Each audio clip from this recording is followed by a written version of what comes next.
Que la grâce et la paix vous soient données. La part de Jésus-Christ.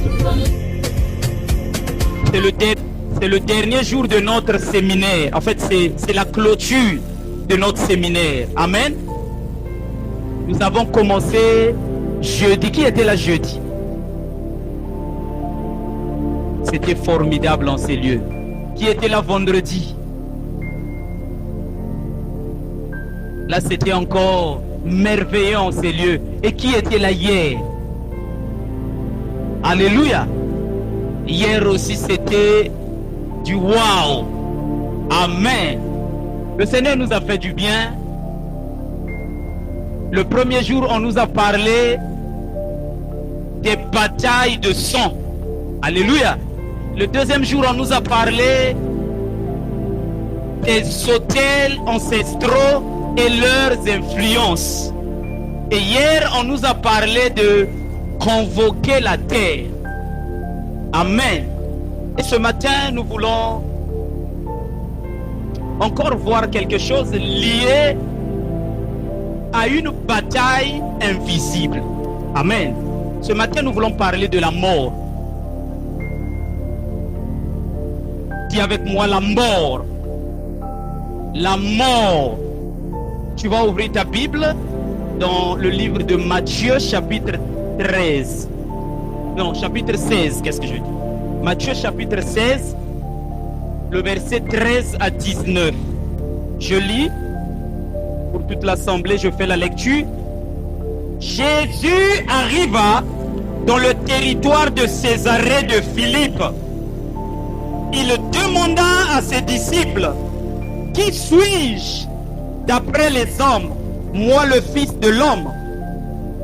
Ils répondirent, « Les uns disent que tu es Jean-Baptiste, les autres Élie, les autres Jérémie ou l'un des prophètes. Et d'après vous, qui suis-je ?» leur dit-il. Simon-Pierre répondit, « Tu es le Christ, le Fils du Dieu vivant. » Jésus reprit la parole et lui dit, « Tu es heureux, Simon, fils de Jonas, car ce n'est pas une pensée humaine qui t'a révélé cela, mais c'est mon Père céleste. Et moi, je te dis que tu es Pierre, et que sur ce rocher, je construirai mon église, et les portes du séjour des morts ne l'emporteront pas sur elle. Je te donnerai les clés du royaume des cieux. Ce que tu lieras sur la terre aura été lié au ciel. Et ce que tu délieras sur la terre aura été délié au ciel. Amen. Amen. Le thème de mon message, pour ceux qui prennent des notes,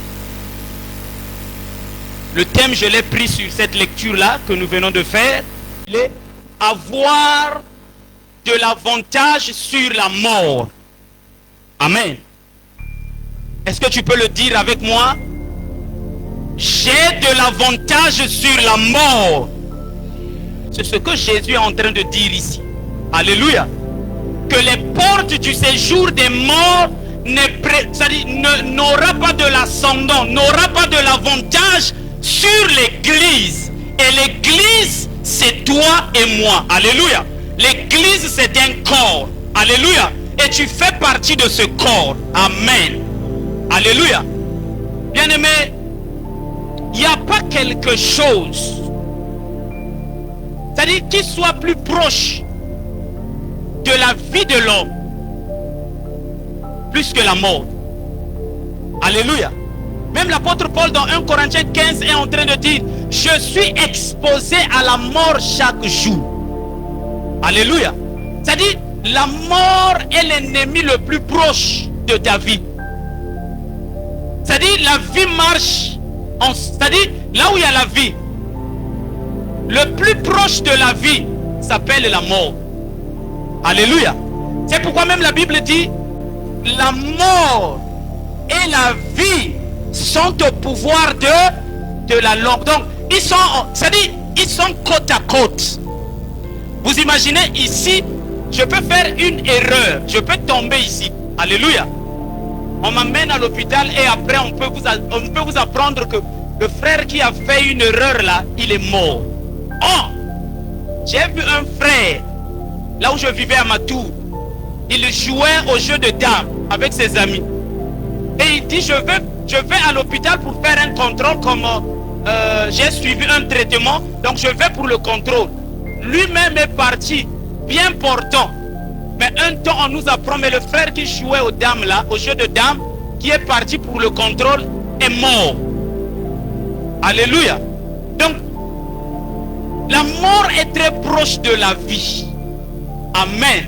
Et Jésus, à la fin de sa mission, alléluia, il prend l'église, il l'amène proche de la mort. Alléluia.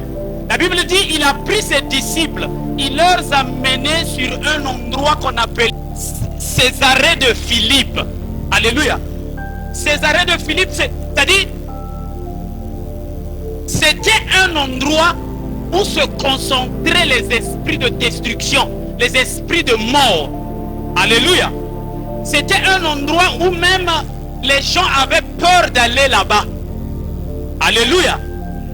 Parce que là-bas, il y avait, c'est-à-dire on faisait des sacrifices humains là-bas. Il y avait une grotte où on faisait des sacrifices. Et cette grotte-là, il y avait une divinité qui était élevée là-bas et qui demandait le sacrifice humain, le dieu Pam. Donc il avait mi-homme, mi-bouc. Alléluia. Et là-bas, l'odeur, il y avait l'odeur de la mort. Et quand Jésus les amène là-bas, il leur dit, ce qui fait peur, c'est que cette chose-là, c'est vous, ça ne doit pas vous faire peur parce que vous avez de l'avantage sur ça. Et cette chose-là s'appelle la mort. Alléluia.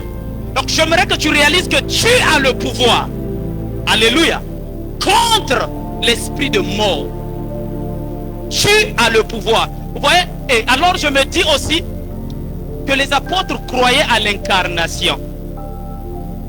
Nous, l'église, on nous interdit de croire à de telles choses. Mais je remarque que les apôtres croyaient à ça. Jésus, quand il les demande, moi, quand les gens me regardent, quand les gens me voient opérer, ils disent quoi de moi? Ils ont dit,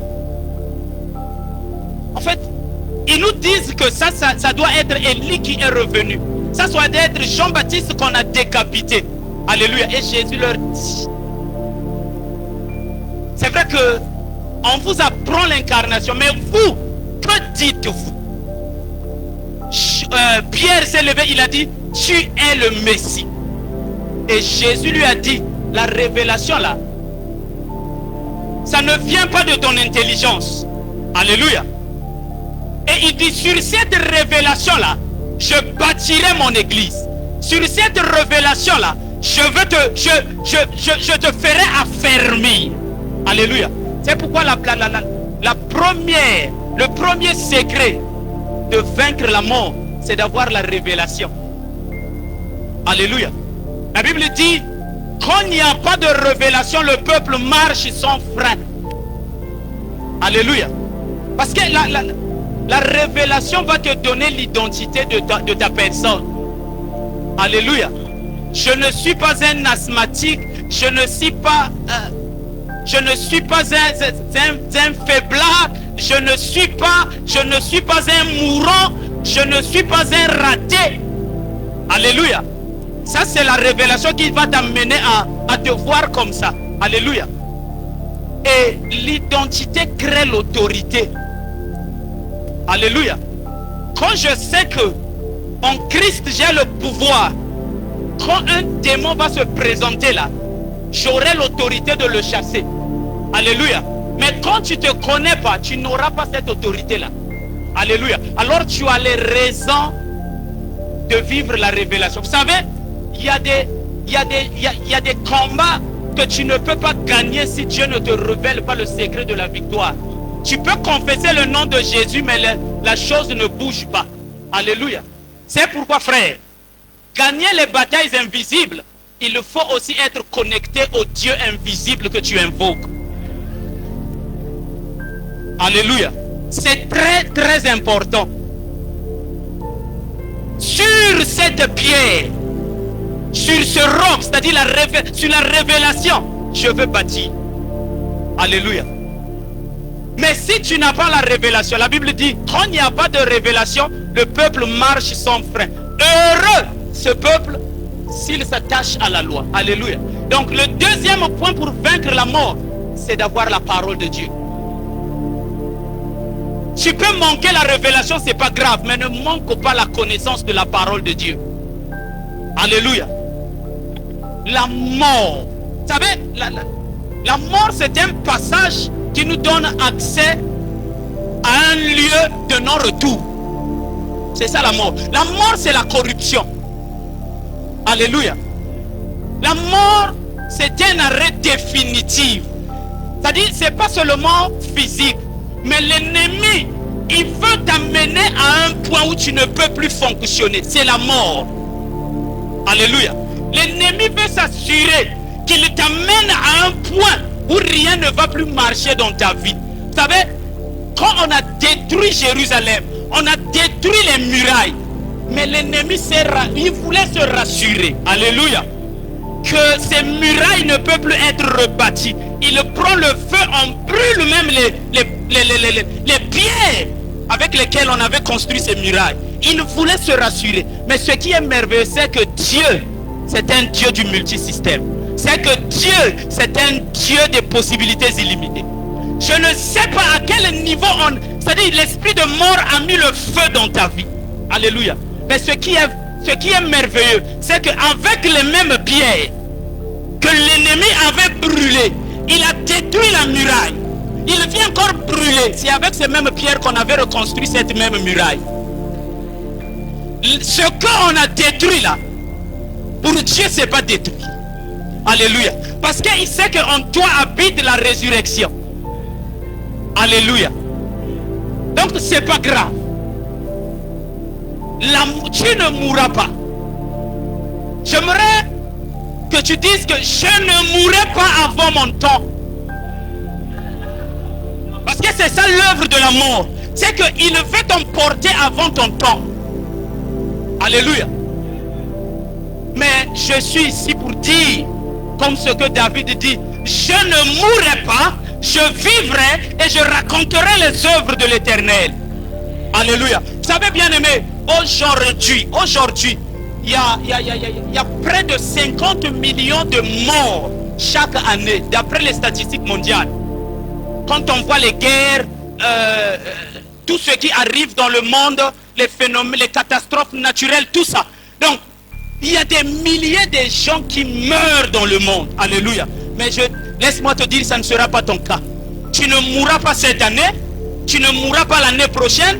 Tu ne mourras pas dans 5 ans. Je déclare que tu atteindras tes jours. Alléluia. Frère, il y a des gens qui... On a l'habitude, quand quelqu'un meurt, on pense qu'il est mort en son temps. Mais comment on appelle? Ecclésiaste, verset 7. Si nous lisons le chapitre 7, le verset 17, il est en train de dire, pourquoi mourras-tu avant ton temps? Donc, beaucoup de gens meurent avant leur temps.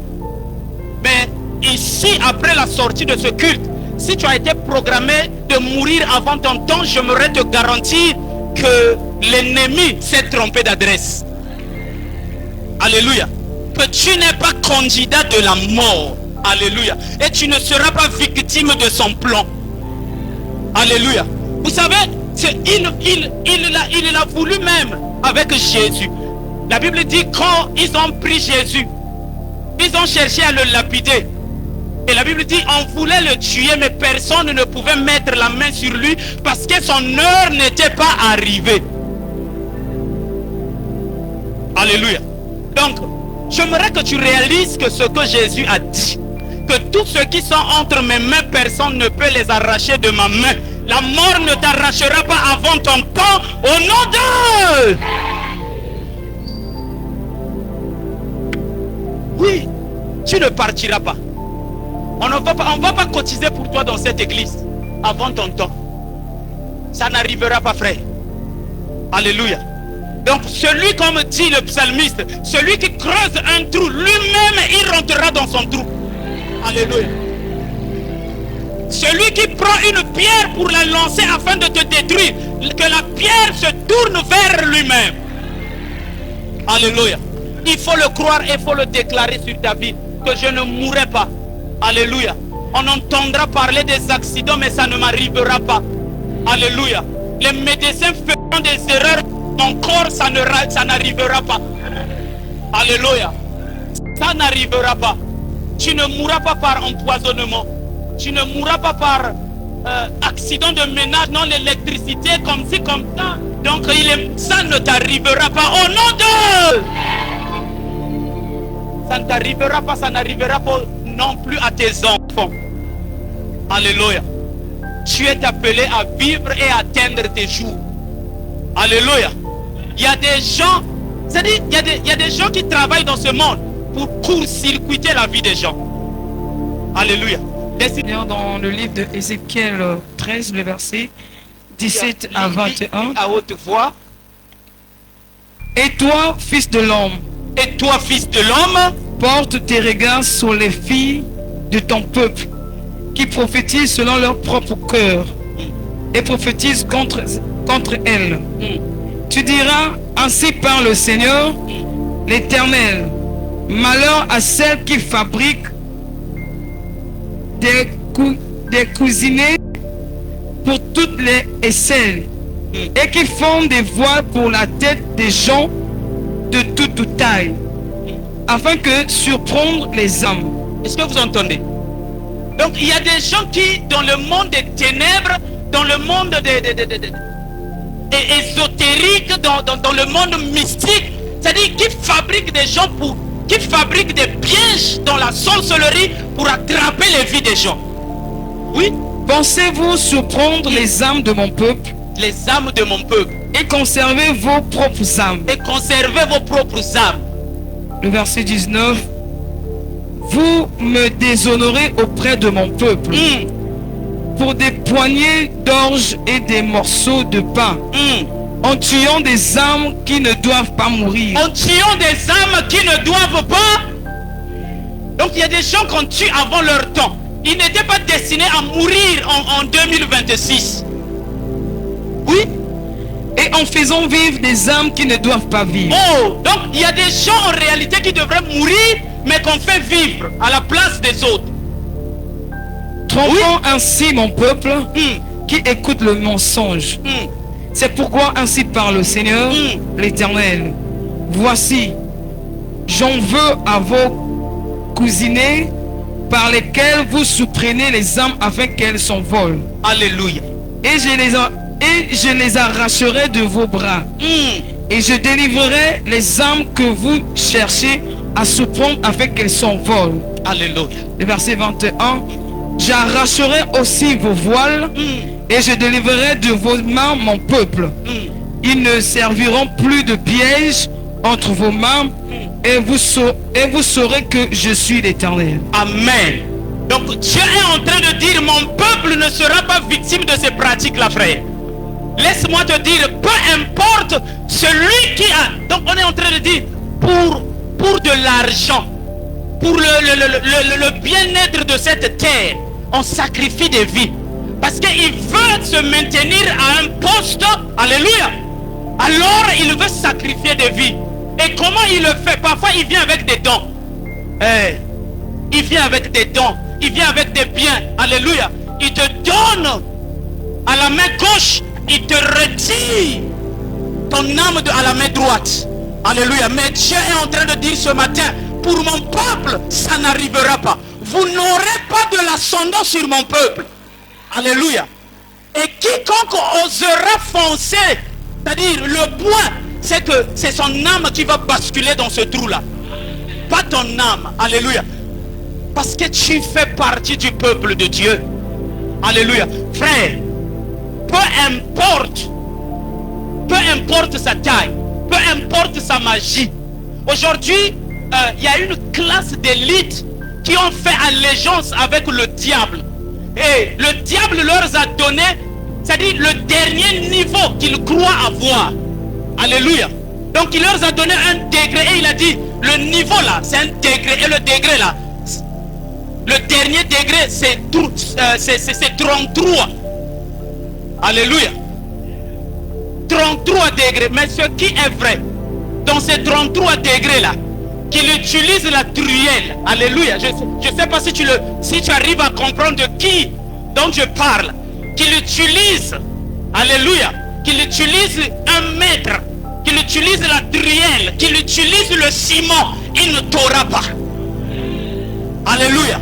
Toi, il ne t'aura pas. Ce qui est vrai, mon Seigneur, quand il a vu, parce que leur dernier niveau c'est 33, mon Seigneur à l'âge de 33 ans, il a affronté la mort. Alléluia. Et à 33 ans, il a vaincu la mort. Donc il est arrivé à leur dernier niveau. Et il leur a montré que moi, je ne suis pas captif de la mort. À 33 ans, il est sorti de la mort. Alléluia.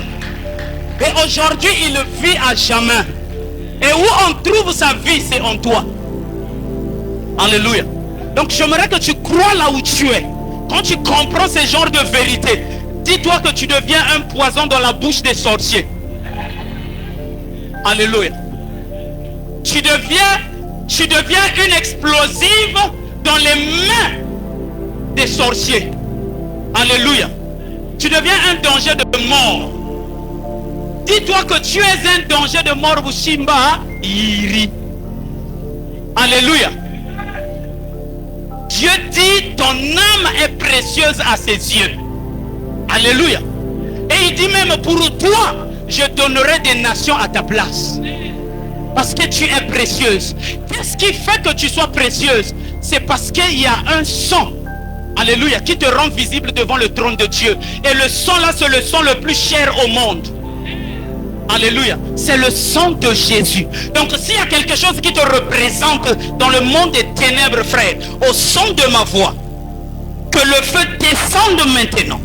Maintenant que tu ouvres tes oreilles pour croire à la vérité, que le son descende et brûle ses œuvres. Au nom de... Eh oui. Parce que le monde spirituel fonctionne avec des représentations. On peut prendre ton tissu, en réalité c'est toi qu'on a pris. On peut prendre ta photo, c'est toi qu'on a pris. Alléluia.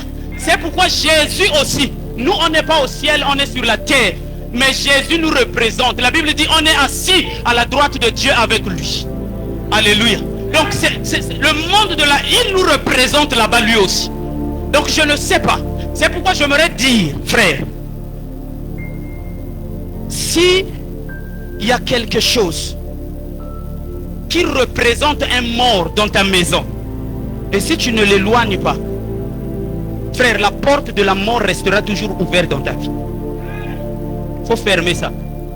Je prends l'exemple d'un couple. Un conjoint a perdu peut-être son mari, ou un mari a perdu sa femme, mais l'autre va prendre la photo de celle qui est partie. Tu le mets dans ta maison. Tu ne vas pas te marier si tu rêves un jour te marier. Ça n'arrivera pas. Parce que tu as mis la présence d'un esprit de mort. La femme ou l'homme que tu vas avoir, il sera toujours réclamé par cet esprit-là. Donc, si tu as ça dans ta maison, enlève ça. C'est vrai que tu l'aimes, que ça soit la photo de ton père. Mais s'il est parti, il est parti. Alléluia. Dieu a dit à Josué, Moïse est mort, oublie-le. Même si c'est lui qui faisait tout pour toi, oublie-le. L'histoire doit se refaire. Alléluia. Ça doit se refaire. Donc il faut enlever ces choses-là. Oh non, ça c'est l'oncle qui avait laissé ça.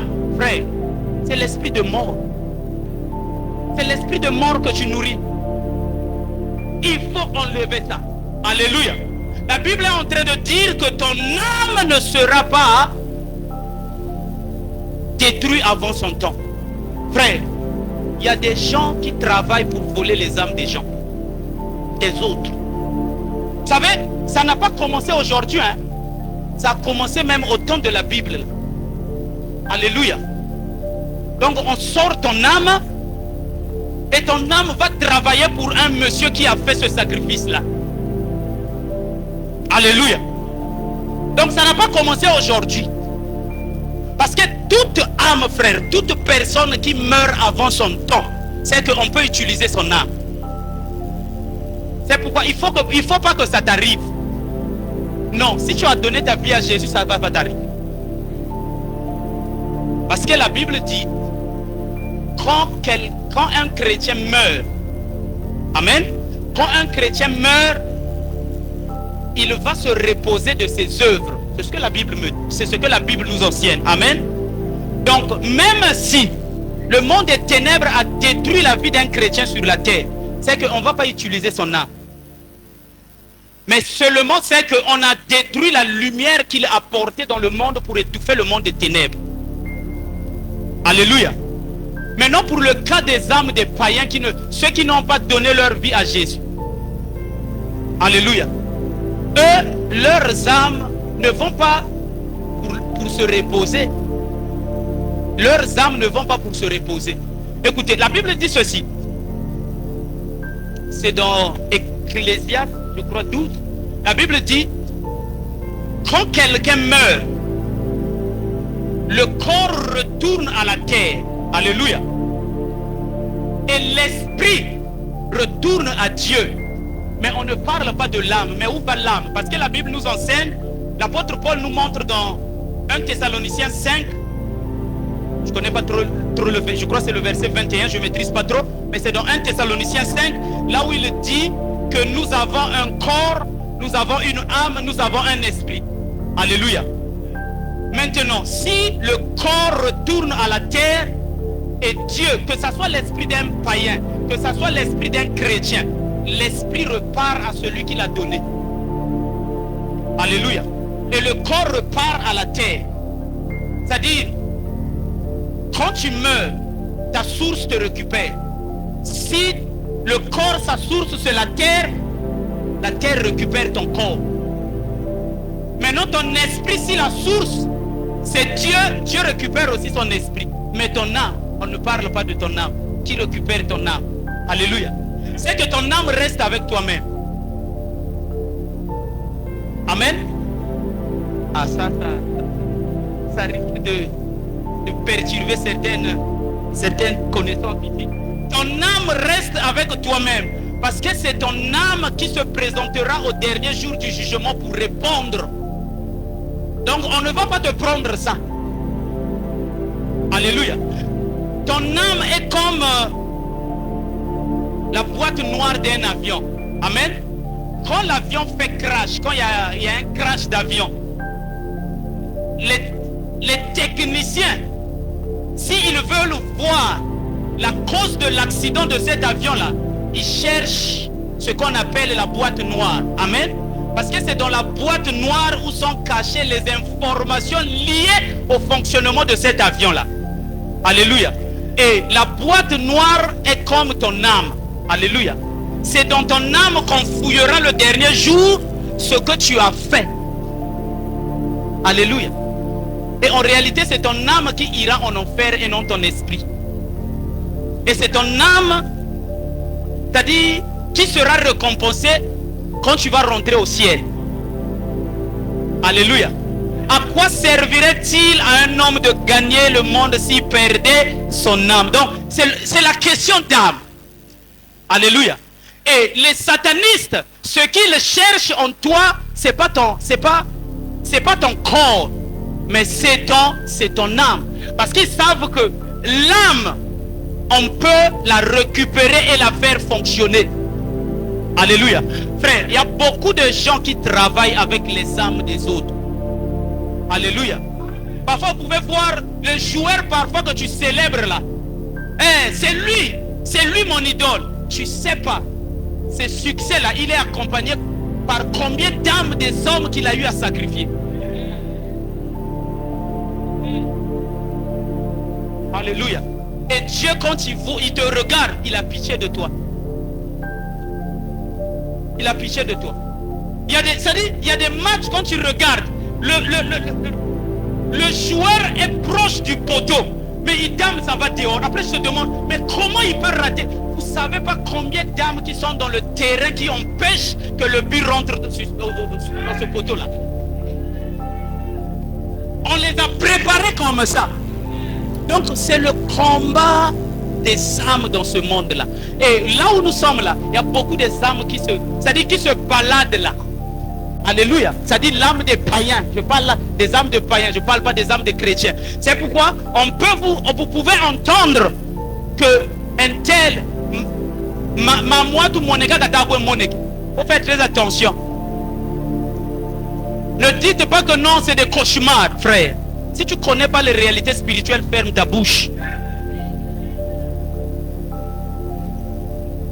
Ferme ta bouche. Parce que la Bible dit, quand vous lisez l'Apocalypse, on dit à l'eau, aux eaux, on dira à la mer, donne les armes que tu as regardées là, que tu avais gardées là-bas. On dira au séjour de mort, donne les armes. Donc les armes là, ils étaient gardés quelque part. C'était pas... Donc les armes des païens, c'est-à-dire on les retrouve dans beaucoup d'endroits. On les retrouve dans beaucoup d'endroits. Mais ton âme à toi, on ne touchera pas ça. On ne touchera pas ça. Frère, vous savez, les âmes des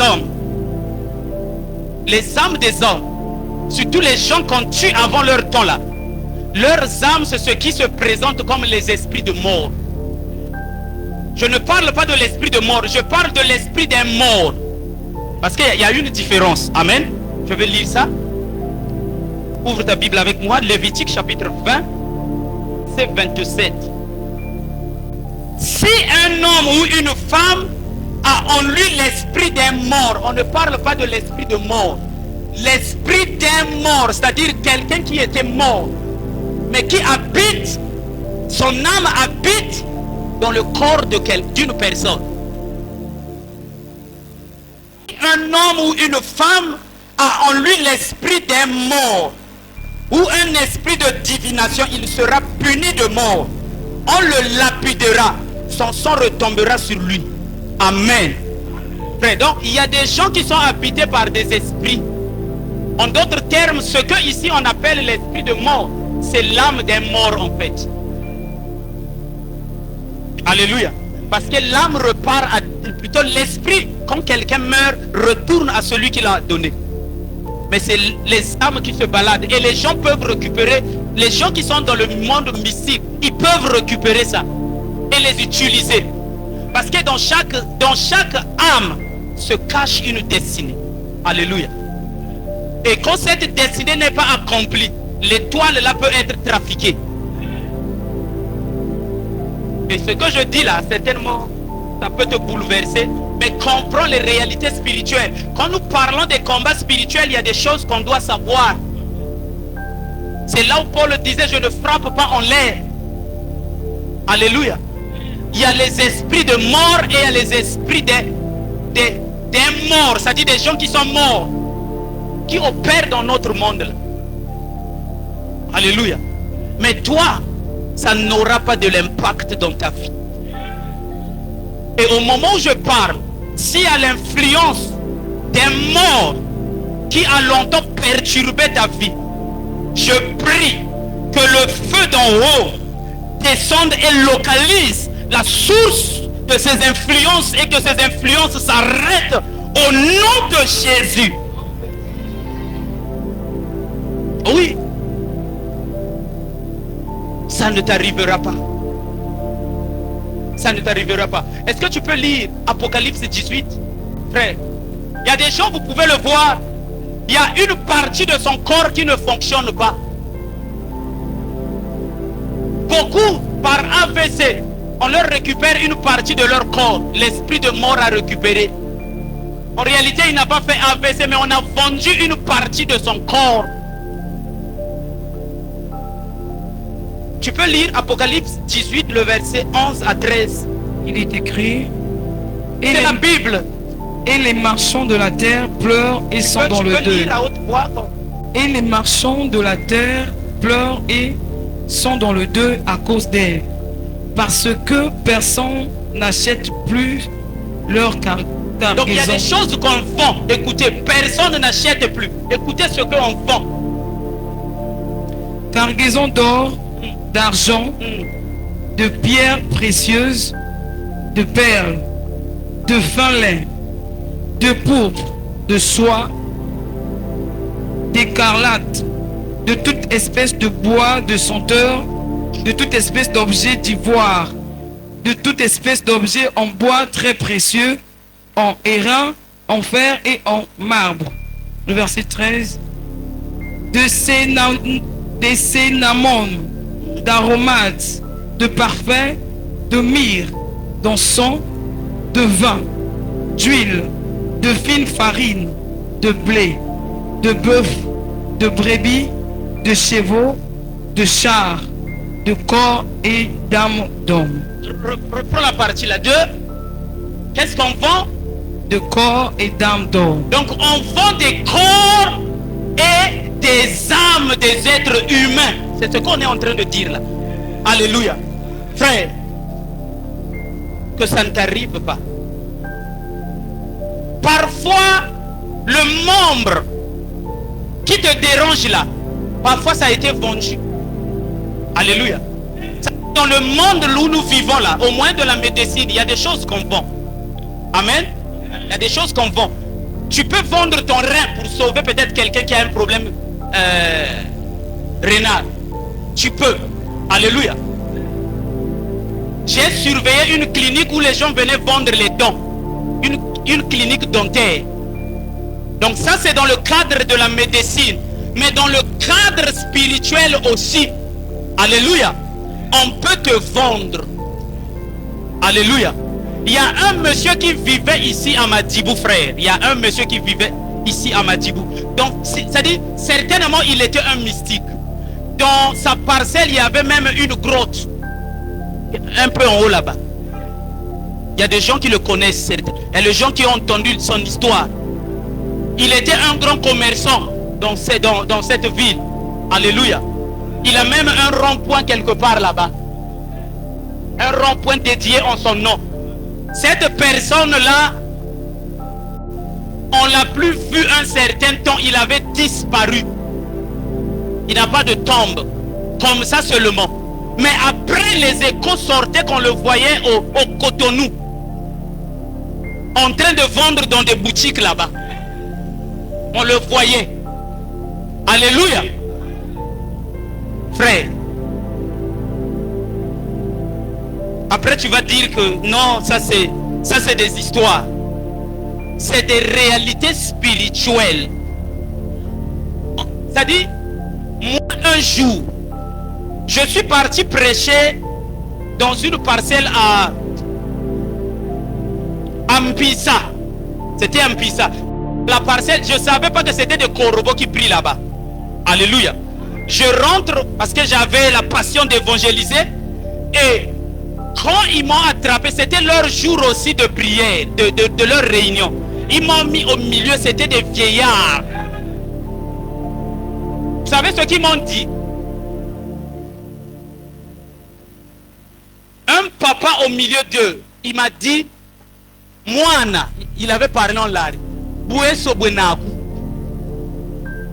Malaba Yeku Sueka. Ça, c'est ce qu'il m'a dit. On t'a caché loin.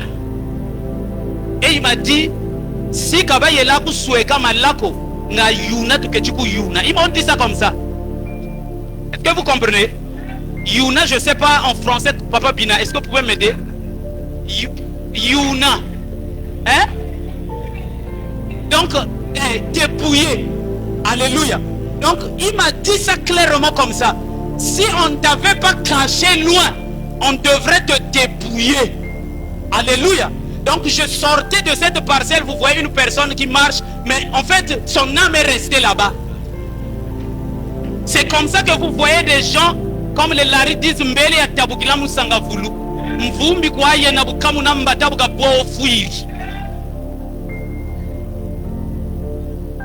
En fait, c'est un mort qui marchait là. Donc toi, en fait, tu étais seulement victime d'un accident provoqué. Alléluia. Mais toi, ça ne t'arrivera pas. Après, je me disais, qui m'a caché loin? Frère, Jésus-Christ, ce n'est pas des théories. Ce n'est pas des histoires de La Fontaine. Alléluia. Il est bien réel. Si tu mets foi en lui, frère, eza singaloke tote, eza likambo ya babag te. Alléluia. Eza likambo ya kosimba nzete moko te. Alléluia. C'est Jésus. C'est Jésus. Il te protégera. Alléluia. Il n'y a aucun démon qui te touchera. Frère, tu as... C'est-à-dire, ton sang est trop précieux pour te livrer à la sorcellerie pour qu'on te détruise. Mais le problème, c'est que tu dois être conscient de qui tu représentes. Alléluia. Tu représentes le ciel sur la terre. Tu es un ambassadeur. Alléluia. Donc tu es une propriété privée de Dieu. Alléluia. C'est-à-dire, il faut croire à ça, que celui qui te touche, il provoque une guerre diplomatique, frère. Tu es un ambassadeur. Alléluia. Et tout ambassadeur, sa sécurité dépend du pays qu'il envoie. Alléluia. Rassure-toi, le ciel garantit ta sécurité. N'aie pas peur des sorciers. N'aie pas peur des satanistes. N'aie pas peur de ces démons. Qu'ils tombent sur tes tôles ou que tu réalises des présences bizarres. N'aie pas peur. On ne te touchera pas. Il dit, celui qui te touche, touche à la prunelle de son œil. Donc, c'est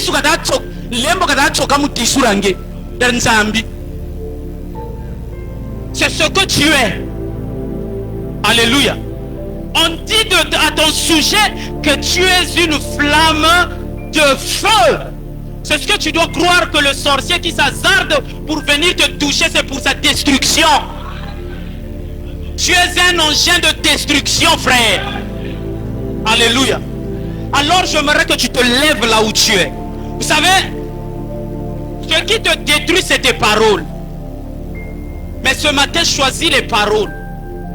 Parce que la Bible dit, par tes paroles, tu seras condamné. Par tes paroles, tu seras justifié. Ce matin, choisis les paroles. Vous savez, il y a des paroles parfois que tu engages qui attristent les anges. Je suis malade. Or, Moïse, le nom qu'on lui a donné, c'est je suis. Donc quand tu dis je suis, les anges sont attentifs. Il dit, il a fait intervenir Dieu dans sa vie. Après ils entendent malade. Après il se décourage. Alléluia. Mais que ton langage change. Tout le temps quand tu dis je suis, les anges se lèvent. Parce que c'est le nom de Dieu que tu es en train de, c'est-à-dire de faire, d'engager sur ta vie. Maintenant après ce que tu ajoutes, c'est ce qui déçoit. Je suis dire en réalité, le Dieu que moi je sers est malade. Alléluia. Parce que la Bible dit qu'aucun peuple de la terre ne dise que je suis malade. Car le peuple de Jérusalem reçoit le pardon de ses péchés. Un peuple pardonné ne peut plus avoir de tels langages. Alléluia. Frère, parce que par ton ignorance, tu peux te détruire. Il y a un homme qu'on appelle Jacob. Jacob a aimé une femme qu'on appelait Rachel. À cause de l'amour de cette femme, il a travaillé 7 fois 2. 14 ans pour cette femme-là. Alléluia. Mais un jour, par son ignorance, cette femme-là avait volé les idoles de son père. Et quand son père demandait ses idoles, Jacob a dit, celui sur qui tu vas trouver ces idoles, qu'il meure. Il ne savait pas que ces idoles étaient cachées par la femme pour qui il a travaillé 14 ans, qu'il a beaucoup aimé. Et quand il dit ça, cette femme était enceinte. Dans la route, la mort a saisi cette femme. Alléluia. Parce qu'il a trouvé un droit légal. Il s'est appuyé sur une parole. Attention à tes paroles. La Bible dit quand il a donné naissance à cet enfant-là, à part après, Rachel était morte. On a récupéré l'enfant. Mais parmi les 12 tribus d'Israël, il n'y a pas un enfant qui a connu la mort comme Benjamin. L'enfant qu'on avait récupéré là. Vous allez lire dans l'histoire, une fois même ses propres frères, Israël et les 11 tribus ont attaqué c'est-à-dire la tribu de Benjamin là. On les a tués jusqu'à les ramener à 600 personnes. Pourquoi? Parce que Jacob avait relâché la mort sur la lignée de ce sang-là. Et tout ce que la tribu là faisait, ça ne marchait pas. Alléluia. Mais ce matin, tu vas te lever contre toute parole de mort, contre toute parole de destruction. Alléluia. Contre toute parole qui a été semée dans ton âme. J'aimerais qu'on chante avec la